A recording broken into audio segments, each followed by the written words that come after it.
അസ്സലാമു അലൈക്കും. എല്ലാവർക്കും ആയിഷാസ് ഡ്രീം വേൾഡിലേക്ക് സ്വാഗതം.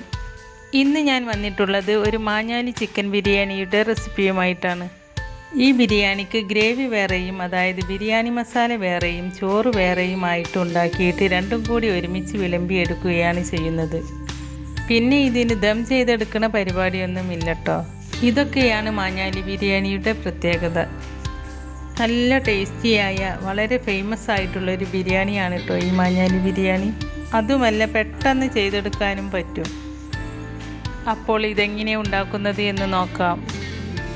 മാഞ്ഞാലി ബിരിയാണി ഉണ്ടാക്കുവാനായി ഞാനിവിടെ 1 കിലോ ചിക്കൻ ഒരു മീഡിയം സൈസിൽ കട്ട് ചെയ്ത് നന്നായി കഴുകി വൃത്തിയാക്കിയ ശേഷം ഒരു പാത്രത്തിലേക്ക് ഇട്ട് കൊടുത്തിട്ടുണ്ട്. ബിരിയാണി ഉണ്ടാക്കുവാനായിട്ട് ആദ്യം നമുക്ക് ഈ ചിക്കൻ ഒന്ന് ഫ്രൈ ചെയ്തെടുക്കാം. അതിനുവേണ്ടി ഈ ചിക്കനിലേക്ക് 1/2 ടീസ്പൂൺ മഞ്ഞൾപ്പൊടി ഇട്ട് കൊടുക്കുന്നുണ്ട്. പിന്നെ 1/4 ടീസ്പൂൺ കശ്മീരി ചില്ലി പൗഡറും 1/2 ടീസ്പൂൺ ചിക്കൻ മസാലയും അതുപോലെ 1/2 ടീസ്പൂൺ വെളുത്തുള്ളി പേസ്റ്റും പിന്നെ ഈ ചിക്കനിലേക്ക് ആവശ്യമായ ഉപ്പും പിന്നെ 1 ടേബിൾ സ്പൂൺ നാരങ്ങ നീരും അതുപോലെ 1 ടേബിൾ സ്പൂൺ വെളിച്ചെണ്ണയും ചേർത്ത് കൊടുത്തതിന് ശേഷം കൈകൊണ്ട് തന്നെ നന്നായിട്ട് മിക്സ് ചെയ്തിട്ടെടുക്കുക. നാരങ്ങ നീരില്ലെങ്കിൽ 1 ടേബിൾ സ്പൂൺ വിനാഗിരി ചേർത്ത് കൊടുത്താലും മതി. ചിക്കനിൽ മസാല നന്നായി തേച്ച് പിടിപ്പിച്ചതിന് ശേഷം 1 മണിക്കൂർ റെസ്റ്റ് ചെയ്യാൻ വെക്കുക. ബിരിയാണി ഉണ്ടാക്കുവാനായിട്ട് ഞാനിവിടെ 1 കിലോ ജീരകശാല റൈസാണ് എടുത്തിട്ടുള്ളത്.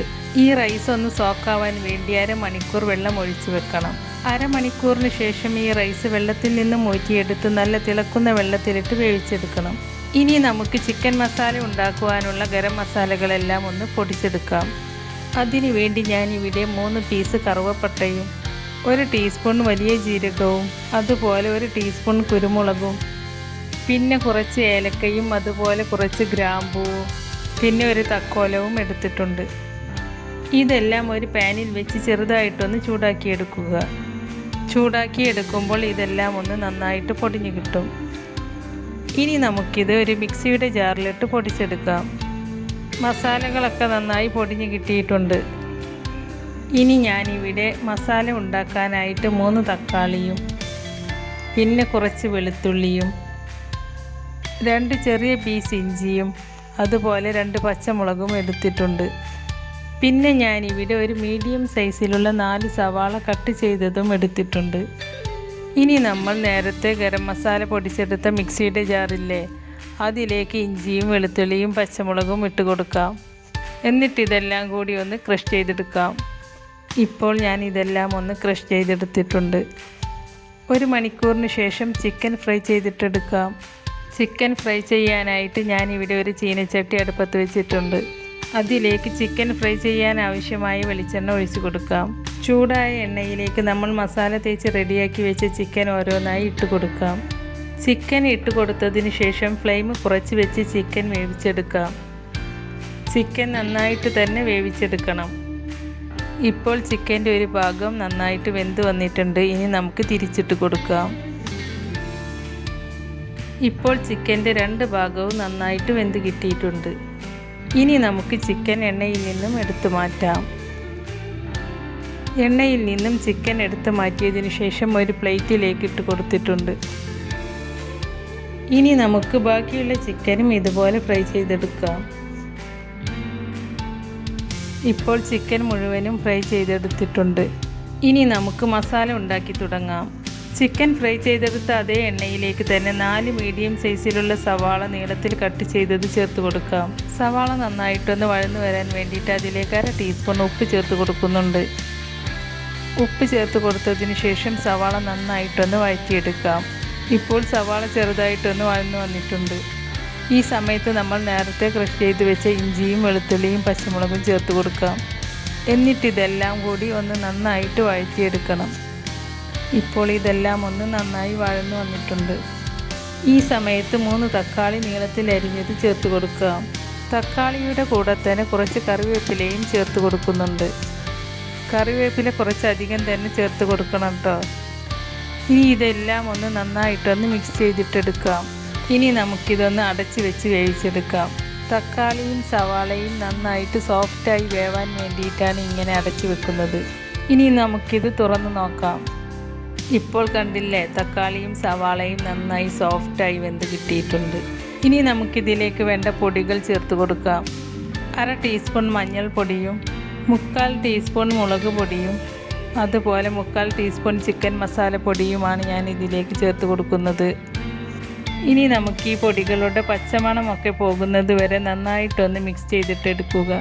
ഇപ്പോൾ ഞാനിതൊന്ന് നന്നായിട്ടൊന്ന് മിക്സ് ചെയ്തിട്ടെടുത്തിട്ടുണ്ട്. ഇനി നമുക്ക് ഫ്രൈ ചെയ്ത് വെച്ച ചിക്കൻ ചേർത്ത് കൊടുക്കാം. ചിക്കൻ ചേർത്ത് കൊടുത്തതിന് ശേഷവും നന്നായിട്ടൊന്ന് മിക്സ് ചെയ്തിട്ടെടുക്കുക. മിക്സ് ചെയ്തതിന് ശേഷം ഈ മസാലയിലേക്ക് 1/4 കപ്പ് വെള്ളം ചേർത്ത് കൊടുക്കുന്നുണ്ട്. ഈ മസാല ഒരു ഗ്രേവി രൂപത്തിൽ കിട്ടാനാണ് വെള്ളം ചേർത്ത് കൊടുക്കുന്നത്. വെള്ളം ചേർത്ത് കൊടുത്തതിന് ശേഷവും നന്നായിട്ടൊന്ന് മിക്സ് ചെയ്തിട്ടെടുക്കുക. ഇനി നമുക്കിതിലേക്ക് 1/2 ടീസ്പൂൺ ഗരം മസാല പൗഡർ ചേർത്ത് കൊടുക്കാം. എന്നിട്ട് നന്നായി മിക്സ് ചെയ്തെടുക്കുക. ഇനി നമുക്കിതൊന്ന് ലോ ഫ്ലെയിമിൽ 2 മിനിറ്റ് അടച്ച് വെക്കാം. 2 മിനിറ്റിന് ശേഷം ഇതൊന്ന് തുറന്ന് നോക്കാം. ഇപ്പോൾ മസാല നല്ലൊരു ഗ്രേവി രൂപത്തിലായി കിട്ടിയിട്ടുണ്ട്. ഇതുപോലെയാണ് നമുക്ക് മസാല കിട്ടേണ്ടത്. ഇനി നമുക്കിതിലേക്ക് കുറച്ച് മല്ലിയില ചേർത്ത് കൊടുക്കാം. ഇനി നമുക്കിത് മിക്സ് ചെയ്തതിന് ശേഷം ഫ്ലെയിം ഓഫ് ചെയ്യാം. ഇനി നമുക്കിതിലേക്ക് 1 ടേബിൾ സ്പൂൺ നെയ്യ് ചേർത്ത് കൊടുക്കാം. നെയ്യ് ചേർത്ത് കൊടുത്താൽ ഈ മസാലയ്ക്ക് ഒരു പ്രത്യേക ടേസ്റ്റാണ്. അതുകൊണ്ടാണ് നെയ്യ് ചേർത്ത് കൊടുക്കുന്നത്. മല്ലിയിലയും നെയ്യും ചേർത്ത് കൊടുത്തതിന് ശേഷം മസാല നന്നായിട്ട് മിക്സ് ചെയ്തെടുത്തിട്ടുണ്ട്. ഇപ്പോൾ നമ്മുടെ മാഞ്ഞാലി ബിരിയാണിയിലേക്കുള്ള മസാല റെഡി ആയിട്ടുണ്ട് കേട്ടോ. ഇനി നമുക്ക് റൈസ് ഉണ്ടാക്കി തുടങ്ങാം. അതിനായി ഒരു കടായി അടുപ്പത്ത് വെച്ച് അതിലേക്ക് 4 ടേബിൾ സ്പൂൺ വെളിച്ചെണ്ണയും 1 ടേബിൾ സ്പൂൺ നെയ്യും ചേർത്ത് കൊടുക്കുന്നുണ്ട്. ചൂടായ എണ്ണയിലേക്ക് വളരെ നേരിയതായി കട്ട് ചെയ്ത ഒരു സവാള ചേർത്തിട്ട് നല്ല ഗോൾഡൻ കളറായിട്ട് വരുന്നത് വരെ ഒന്ന് ഫ്രൈ ചെയ്തിട്ടെടുക്കാം. സവാള നന്നായിട്ട് ക്രിസ്പി ആയിട്ട് മാറുന്നത് വരെ ഫ്രൈ ചെയ്തിട്ടെടുക്കണം. ഇപ്പോൾ നമ്മുടെ സവാള നല്ല ഗോൾഡൻ കളറായിട്ട് മാറിയിട്ടുണ്ട്. ഇനി നമുക്കിതൊരു പാത്രത്തിലേക്ക് മാറ്റി കൊടുക്കാം. ഫ്രൈ ചെയ്തെടുത്ത സവാള ഒരു പാത്രത്തിലേക്ക് മാറ്റിയതിന് ശേഷം ഇതേ എണ്ണയിലേക്ക് 1 ടീസ്പൂൺ നെയ്യ് കൂടി ചേർത്ത് കൊടുക്കാം.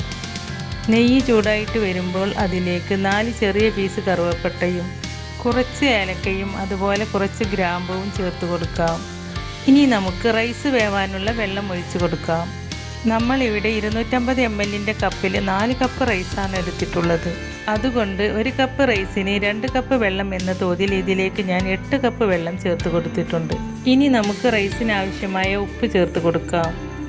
ഇനി നമുക്ക് വെള്ളം നന്നായിട്ട് വെട്ടി തിളച്ച് വരുന്നത് വരെ വെയിറ്റ് ചെയ്യാം. വെള്ളം ഇപ്പോൾ നന്നായിട്ട് തിളച്ച് വന്നിട്ടുണ്ട്. ഇനി നമ്മൾ നേരത്തെ കുതിർത്ത് വെച്ച അരി വെള്ളം വാർത്തെടുത്തതിന് ശേഷം ഈ വെള്ളത്തിലേക്ക് ചേർത്ത് കൊടുക്കാം. അരി ചേർത്ത് കൊടുത്തതിന് ശേഷം നന്നായിട്ടൊന്ന് ഇളക്കി കൊടുക്കുക.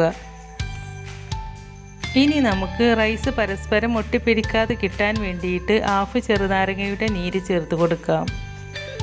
അരി ഇട്ടതിന് ശേഷം വെള്ളം നന്നായിട്ട് തിളക്കാൻ വേണ്ടിയിട്ട് ഹൈ ഫ്ലെയിമിലേക്ക് മാറ്റുക. ഇപ്പോൾ വെള്ളം നന്നായിട്ട് തിളച്ച് തുടങ്ങിയിട്ടുണ്ട്. ഇനി നമുക്ക് ലോ ഫ്ലെയിമിലാക്കി വെച്ചിട്ട് വേണം ചോറ് വേവിക്കാനായിട്ട്. ഇനി നമുക്ക് 4 മിനിറ്റ് അടച്ച് വെച്ച് വേവിച്ചെടുക്കാം. 4 മിനിറ്റ് കഴിഞ്ഞതിന് ശേഷം നമുക്ക് ഈ ചോറൊന്ന് തുറന്ന് നോക്കാം. ചോറ് പകുതി വെന്ത് കിട്ടിയിട്ടുണ്ട്.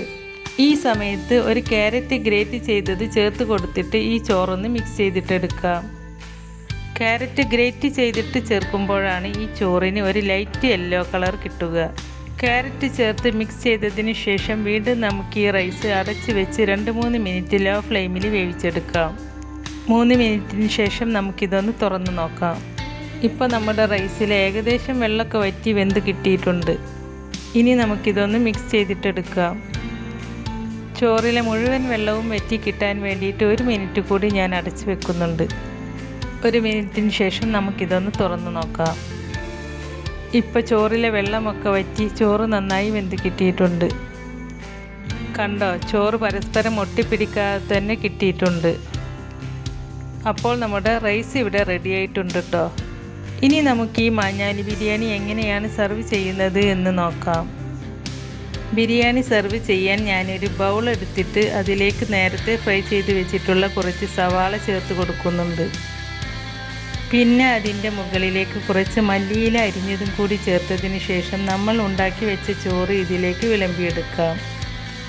ചോറ് വിളമ്പിയെടുത്തതിന് ശേഷം ചോറ് ഇതുപോലെ ചെറുതായിട്ടൊന്ന് ഒരു സ്പൂൺ വെച്ച് പ്രസ് ചെയ്യുക. എന്നിട്ടൊരു പ്ലേറ്റ് ഈ ബൗളിൻ്റെ മുകളിലേക്ക് കമഴ്ത്തിയിട്ട് ഈ ചോറ് ഈ പ്ലേറ്റിലേക്ക് തിരിച്ചിട്ട് കൊടുക്കുക. അപ്പോൾ നല്ലൊരു ഷേപ്പിൽ നമുക്ക് ഈ ചോറ് കിട്ടും. ഈ ചോറിൻ്റെ സൈഡിലായിട്ട് വേണം നമ്മുടെ ഗ്രേവി വെച്ച് കൊടുക്കാനായിട്ട്. ബിരിയാണി മസാലയിലെ ചിക്കനും ഗ്രേവിയും ഒക്കെ കൂടി എടുത്തിട്ട് ഈ ചോറിൻ്റെ സൈഡിൽ ഇതുപോലെ വെച്ച് കൊടുക്കുക. പിന്നെ ഇപ്പുറത്തെ സൈഡിലായി കുറച്ച് റൈത്ത വെച്ച് കൊടുക്കുന്നുണ്ട്. ഇതുപോലെയാണ് കേട്ടോ മാഞ്ഞാലി ബിരിയാണി വിളമ്പുന്നത്. അപ്പോൾ വളരെ രുചിയേറിയ മാഞ്ഞാലി ബിരിയാണി ഞാനിവിടെ സെർവ് ചെയ്തിട്ടുണ്ട്. ഈ മാഞ്ഞാലി ബിരിയാണി നിങ്ങൾ ഇതേപോലെ ഒന്ന് ട്രൈ ചെയ്ത് നോക്കിയിട്ട് അതിൻ്റെ അഭിപ്രായങ്ങൾ നമ്മുടെ കമൻറ്റ് ബോക്സിൽ വന്ന് അറിയിക്കണേ. വീഡിയോ ഇഷ്ടപ്പെട്ടാൽ ലൈക്ക് ചെയ്യാനും ഫ്രണ്ട്സ് ആൻഡ് ഫാമിലിക്ക് ഷെയർ ചെയ്ത് കൊടുക്കാനും മറക്കരുത്. അതുപോലെ എൻ്റെ ചാനൽ സബ്സ്ക്രൈബ് ചെയ്യാതെ കാണുന്നവരുണ്ടെങ്കിൽ ഒന്ന് പോയി സബ്സ്ക്രൈബ് ചെയ്യണേ. കൂടെ കാണുന്ന ബെല്ലൈക്കൺ എനേബിൾ ചെയ്ത് വെക്കാനും മറക്കരുത്. എങ്കിൽ മാത്രമേ പുതിയ റെസിപ്പീസ് അപ്ലോഡ് ചെയ്യുമ്പോൾ അതിൻ്റെ നോട്ടിഫിക്കേഷൻ നിങ്ങൾക്ക് കിട്ടുകയുള്ളൂ. ഇൻഷാ അല്ലാഹ് പുതിയ റെസിപ്പീസുമായി വീണ്ടും വരാം. Thank you.